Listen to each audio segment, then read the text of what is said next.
reading from Affirmations for Self-Healing by Swami Kriyananda, and today it's on perseverance. Loyalty, my great spiritual teacher used to say, is the first law of God. Most people are fickle.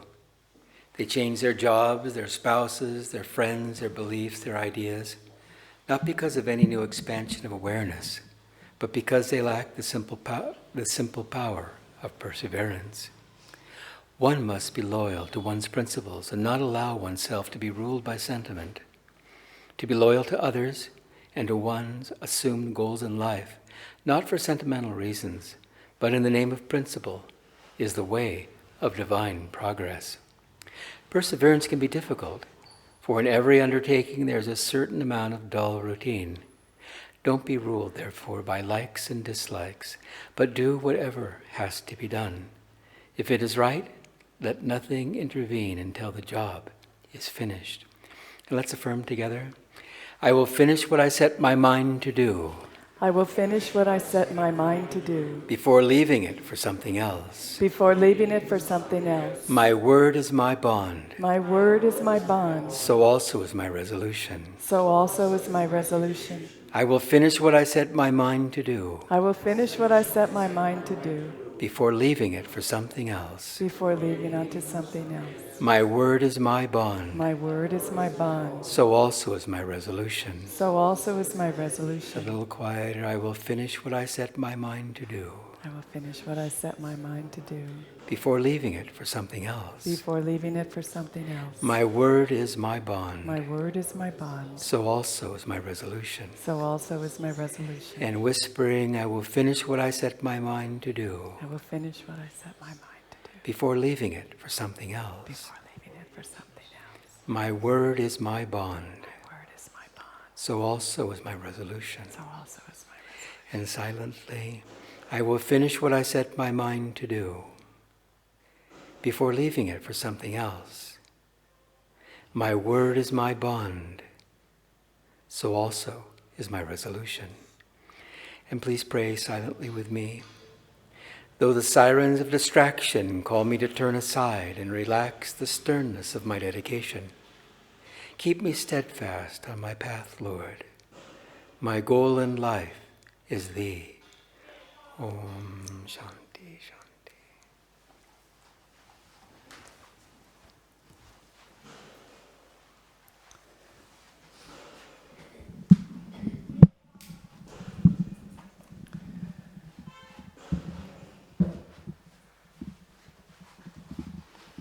Good morning, everyone. Welcome to our Sunday Satsang. Let's have to get my glasses.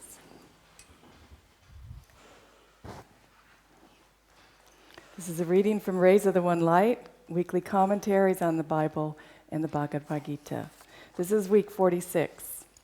The promise of the scriptures. Truth is one and eternal. Realize oneness with it in your deathless self within. The following commentary is based on the teachings of Paramahansa Yogananda. In the Gospel of St. Luke, chapter 15, we read the famous parable of the prodigal son. Jesus tells of the man who took the wealth bestowed on him by his father and squandered it in foreign lands where he fell into evil ways. At last, repentant, he returned to his father's home. When his father saw him, he was, Jesus tells us, moved with compassion, and ran and fell upon his neck and kissed him. And the son said to him, Father, I have sinned against heaven and before thee. I am no longer worthy to be called thy son. But the father said to his servants, Fetch quickly the best robe and put it on him, and give him a ring for his finger, and sandals for his feet, and bring out the fattened calf and kill it, and let us eat and make merry. Because this my son was dead, and has come to life again. He was lost, and is found. And they began to make merry. Small-hearted human beings, identified as they are with their little egos, give exaggerated importance to any slight they receive from others. Thus, they imagine God, like them, to be petty, unpardoning, and vindictive. In God's eyes, however, when human beings go astray, there is nothing to forgive. All of us are aspects only of His own self. He who made us resides in us. He is not far away from us in some far-off heaven. His call to us always is to return to our own home within. The way of return is described in the Gita in the 6th chapter. Supreme blessedness is that yogi's who has completely calmed his mind, controlled his ego-active tendencies, and purged himself of desire, thereby attaining oneness with Brahma, the infinite spirit. Thus, through Holy Scripture, has God spoken to mankind. And this is a reading from Whispers from Eternity, edited by his disciple, Swami Kriyananda. I want to hear thy song in the silence of my soul. Thy gentle voice saying, "Come home," I often heard, but through many lives it was drowned in the tumult of my wild cravings. I have forsaken the jostling crowds of desire. In the solitude of my mind, my devotion bursts to hear thy voice.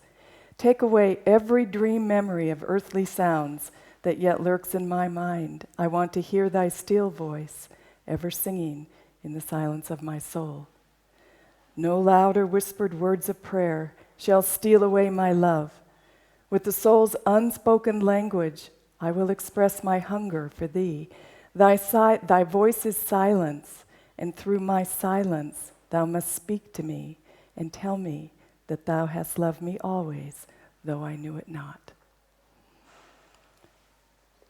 And one more reading. This is from The New Path, My Life with Paramahansa Yogananda.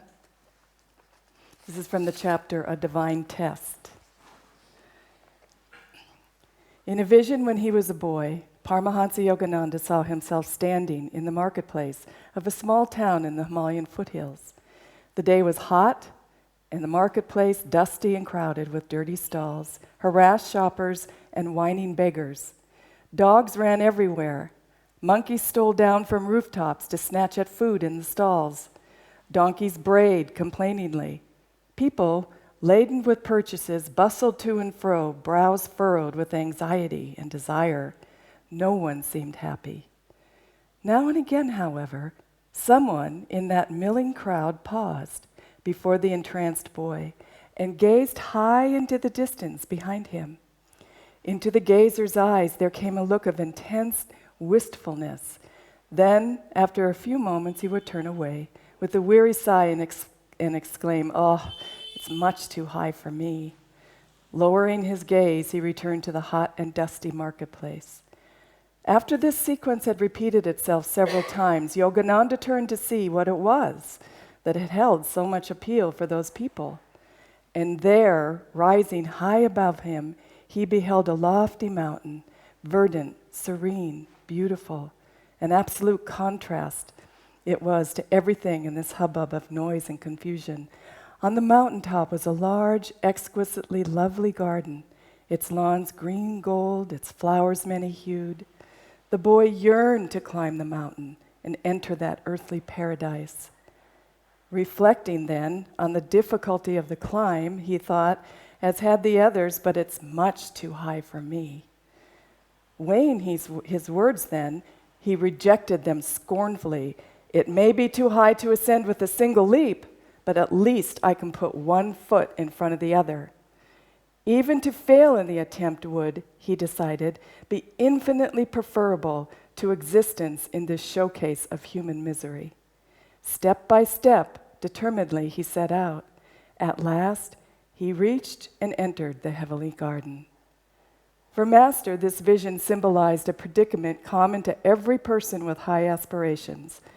Indeed, I wonder whether all men do not fret, at least sometimes, at the restrictions the human body places on them, with its constant demands for sustenance, rest, and protection.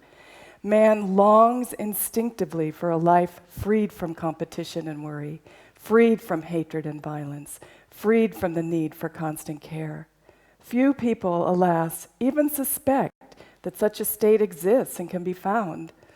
Of those, moreover, who do harbor such hopes, most turn away with a sigh, saying, "But it's much too high for me." How very, very few take up the path in earnest. Out of 1,000, Krishna says in the Gita, one seeks me. Yet the path is not really so difficult for those who will take but one step at a time.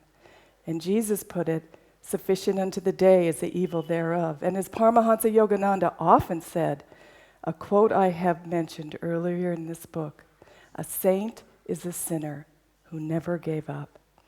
The spiritual path requires courage and dedication and the absolute conviction that only God can ever satisfy the soul's yearning for true happiness.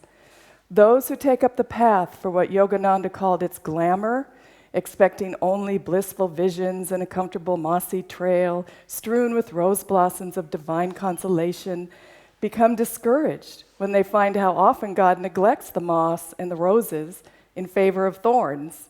For those, however, who cling to their purpose with devotion, taking the path calmly one day at a time, no test is ever too great. Obstructions are seen then as blessings, for they provide the strength one needs to reach the heights.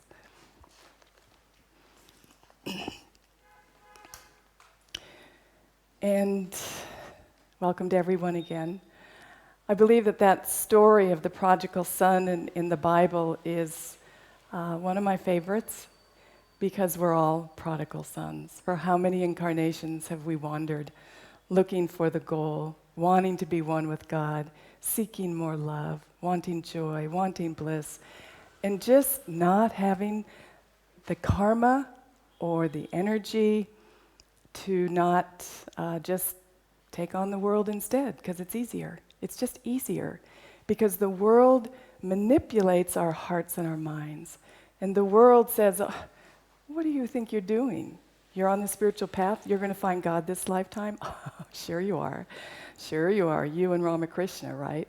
And so it tells you, everybody, everything, every avenue in this world, this material world, will tell you, it's not possible.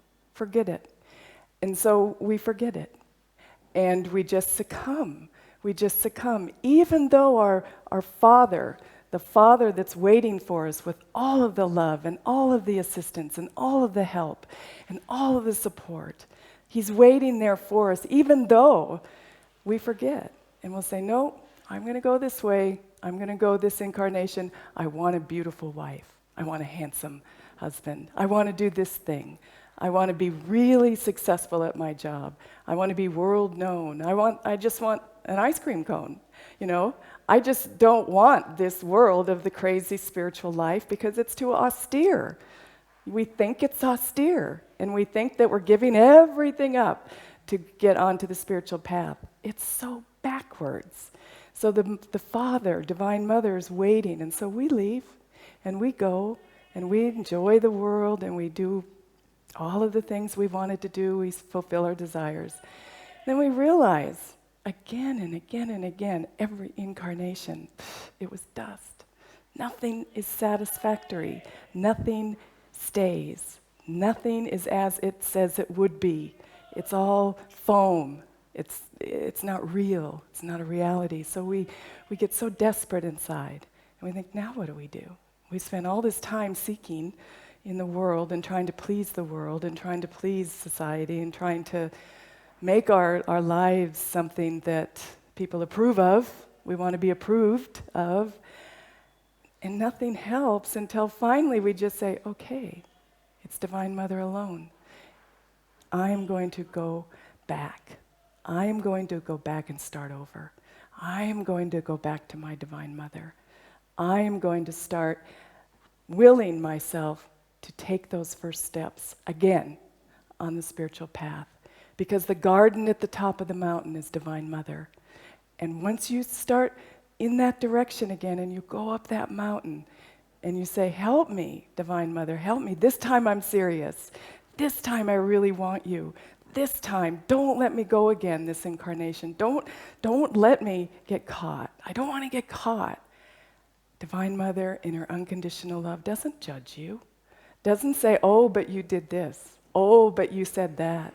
Oh, but you went in that direction. This is way beyond my purview to be able to forgive you. I cannot ever do that. I mean, you'll have to just have 2,000 incarnations. No. What does she do?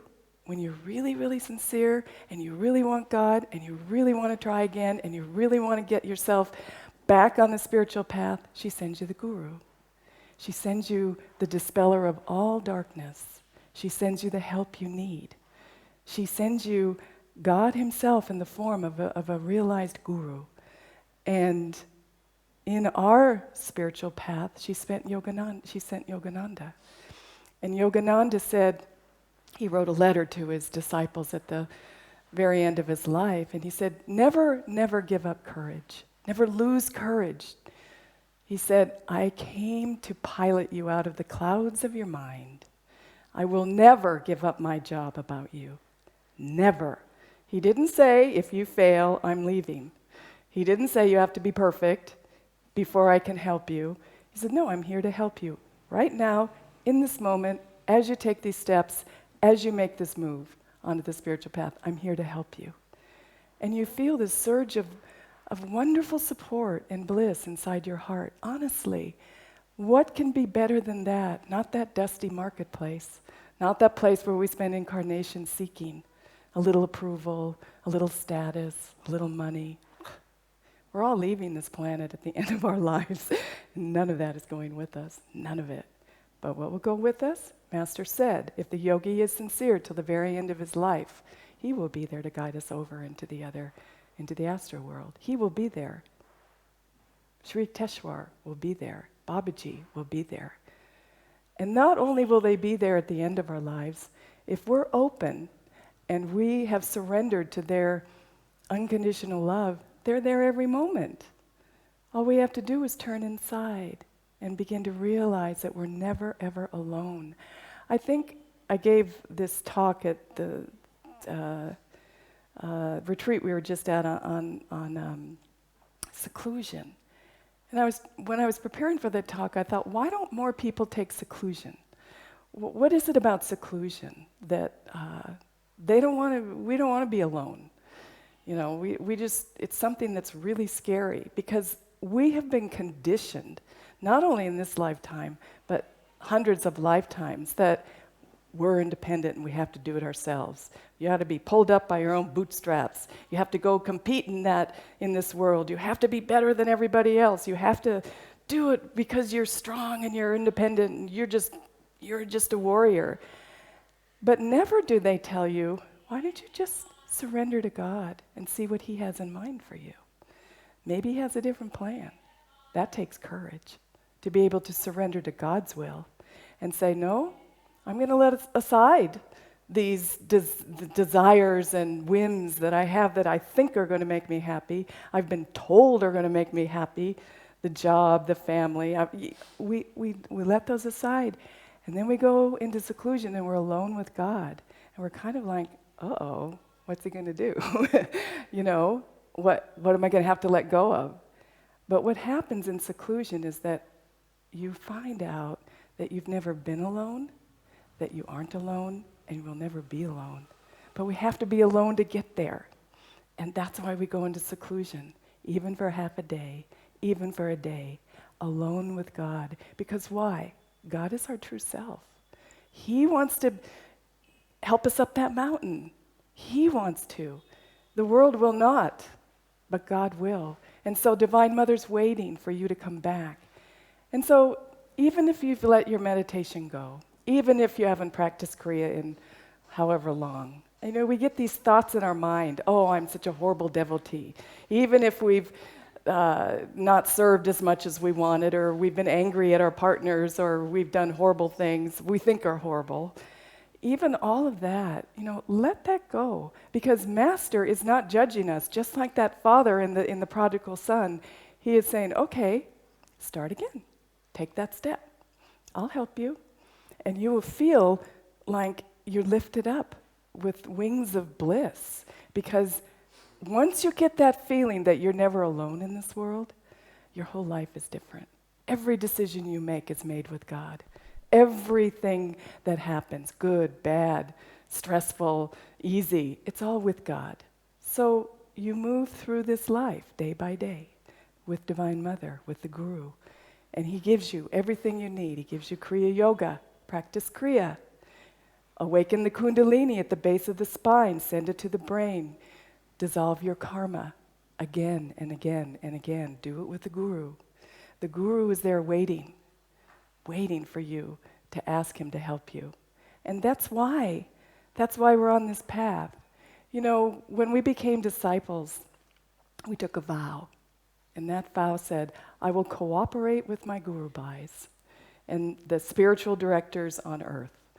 And that's great. We take it. We're bowing before Master. We're giving him flowers at the discipleship ceremony. It's a beautiful feeling. We're all excited about our new discipleship, and we're really going to start out.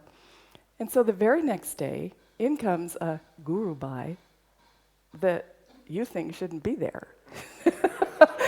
Where'd this Guru Bhai come from? Oh my God. Obviously, they didn't take the vow that I took. Are you sure you're a Guru Bhai? And so you're tested right away off the bat, right away. Or you lose your job. Well, thanks a lot, Master. You know, I was depending on you, and now I lost my job. So now what do I do? You know, you betrayed me. So what happens is the Master starts throwing thorns in your path, in the form of people, in the form of situations that you think are untenable. And what's our response? Our response, most of us, is, it's not my fault. I don't deserve this. And we try to go around and change and try to manipulate this world so that these thorns do not stab us so hardly, so viciously.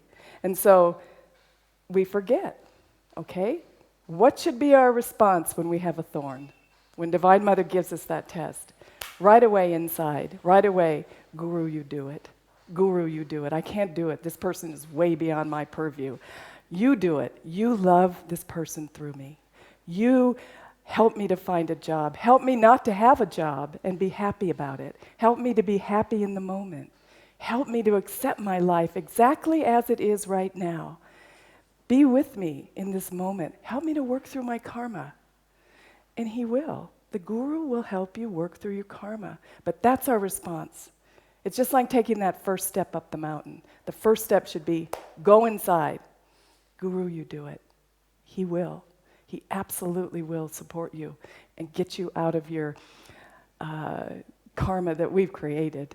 We all know we've created it, but very few of us ever admit to it. Very few of us. It's always somebody else's fault because it's so obvious. But it isn't. And so isn't it a wonderful thing to have the attitude in life, wow, I created this, I can fix it, and you never have to do that karma again. That should be our attitude as disciples. We've had long habits and tendencies of creating that situation in past incarnations. Here it is, right in front of us. And you can say, wow, now we can fix it. But now you have the Guru. Now you have Divine Mother. Now you have an awareness that you're supported. Now you can change. Sister Gyanamata said when she died, the only thing she regrets is that she didn't pray, change me, enough. That's the only regret she had. What an amazing saint. Change me. Not change the circumstance and make it all perfect for me, but change me. And what does that mean? Change to what? Why do we want to change? We like ourselves, we're okay. But we want to open our hearts. Our hearts are shut down. Because if we're not feeling bliss and happiness and unconditional love and calmness and peace, we need to change. We need to open up. We need to let go of the negativity. We need to calm our thoughts. We need to practice our techniques with devotion. We need to have that burning fire of devotion in our hearts for Divine Mother. We need that. And that's what keeps us going through this lifetime, that devotion, that aspiration of, oh, I'm going to get there. That beautiful garden, it's there. It's right inside our hearts. And we have it. We already have it. But we must let go of our egos. We must transcend our ego, that thought of I, that thought of separation, and go back to Divine Mother and the Father. And He will receive you and give you all of the blessings that you need to be able to be in bliss. That's what the spiritual path is about. It's not magic. It's not hard. Because when you take one day at a time Everybody can make it through a day. And if you get off and you fail, get back up. If you fail, get back up. And at the end of the day, you can say what Master said, a saint is a sinner that never gave up. We don't ever give up on the path, ever, ever, ever, ever. Always go forward, always say yes, always forgive yourself, always forgive others. And you'll find that your life is filled with joy. That's why we're on this path. Kriya, the result of it is joy. It's supposed to be. It's not grinding technical, methodological, scientific techniques that we have to breathe through. It's not that. It's a beautiful flow of energy. It's a flow of divine grace that is within you, that comes up and it clarifies your mind and your heart, and it connects you to your divine self. That's what Kriya is. So when you have devotion, when you practice your techniques with devotion, that should be enough. We shouldn't meditate for the results. I know it's hard, because you read about it, and well, this person has samadhi, and this one's levitating, and that one sees colors, and this one stands on its head, and look, and I can't do anything. I mean, you would just compare ourselves. We read too much. It should be enough that we're on the path, and that God's holding our hand, and the Guru is guiding us, and He's practicing Kriya through us. That should be enough, because He knows what we need, and in an instant He could free us. And He will, when our karma's ready, and we're ready to be free. He will. He said He's not leaving until we're free, and even then, He said that relationship lasts for eternity. So be loyal to the Guru. Be loyal to your spiritual path. Have perseverance, and be joyful, because wow, we do have spiritual family that we share this path with.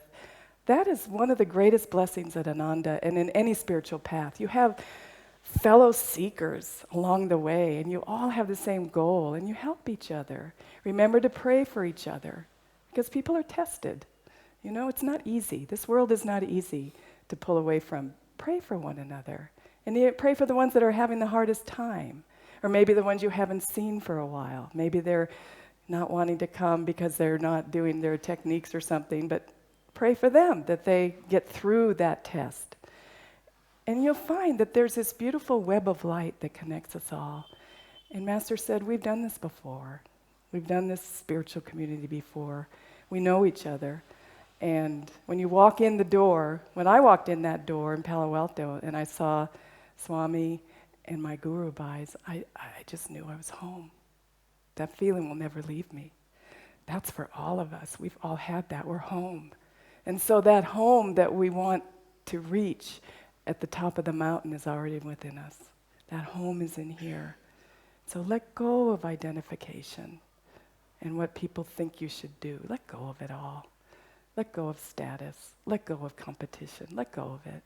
And just be in your heart and accept what Divine Mother's giving you, because that's a blessing. Everything's a blessing. Everything's a gift. So I wanted to leave you just with this image of two images. I love this story, and I think her name, I forget her name. It's not Mirabai, but it's an Indian saint, and she lived in the forest with a lot of other sadhus, and they were doing tapasya, great tapasya, all the time, day and night. And they were devotees of Krishna. And she was a woman, and she had a little hut. And so they would do these great austerities. They would fast and whatever they do. Yogis can do great things.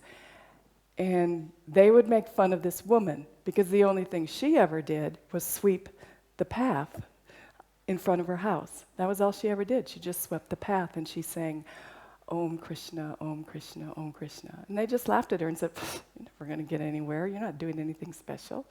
You're not really using your will. And she would just smile. And then when Krishna came, he walked right past all those great yogis and went into her home because of her devotion. And that's what we need to remember, that the spiritual path is simple. Keep it simple. Sweep your heart from all delusion, all attachment, all criticism, judgment. Forgive yourself. And just make room for Master. Make room for Krishna. Make room for Divine Mother. And just sweep away the things. They'll all go anyway. It's just karma. It'll go. It's just energy. And then there's this other image that when Swamiji was in seclusion up in Gorgan, he was writing the essence of the Bhagavad Gita. And he was having a blissful time.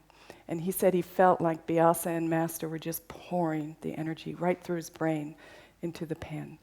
And he didn't stop for just several weeks. He did this book in a very short amount of time, But he was in seclusion and he was in bliss when he was writing this book.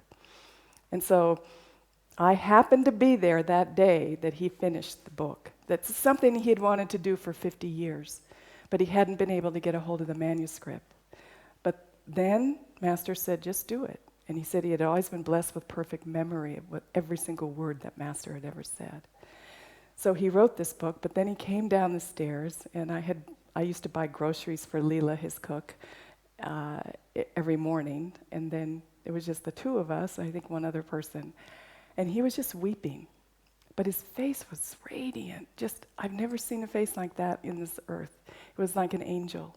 Really, light was pouring from him. And he was walking down the stairs, and he had his manuscript, and he just walked down the stairs, and he went into the living room, and he sat in a chair. Honestly, he looked like an angel. And we were just in awe. We weren't speaking, and we just sat at his feet.